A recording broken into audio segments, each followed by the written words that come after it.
Mr. Floor Leader, you're recognized. Thank you, Mr. Speaker. Please recognize Representative Osborn for a very special presentation. Thank you, Mr. Speaker. If the clerk would read the citation, and then I'll say a couple of very brief words. Clerk will read. Whereas congenital heart defects affect 1 out of every 100 and is the most common birth defect. And whereas there are 2 to 4 million Americans living with congenital heart defects. And whereas with many forms of congenital heart defects, surgery is not a cure and is a lifelong condition requiring specialized care, medications, and often additional surgeries. And whereas 25% of all children with CHD require heart surgery in order to survive.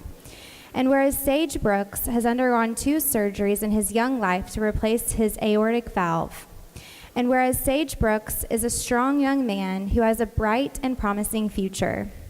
Now therefore, pursuant to the motion of Representative Leslie Osborn and Senator Paul J. Rosino, the Legislature of the State of Oklahoma extends to Sage Brooks this citation and directs it be presented.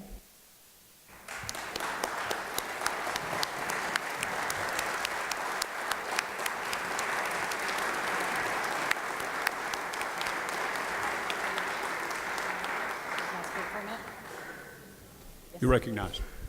I'd just like to say a quick word. Every one of us in this room probably has a driver's license in their billfold. And I know mine has a little heart in the right corner because I'm an organ donor.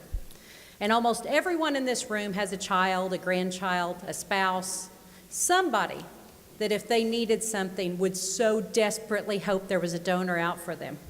This wonderful young man from my district was born with aortic stenosis. He's had a Ross procedure.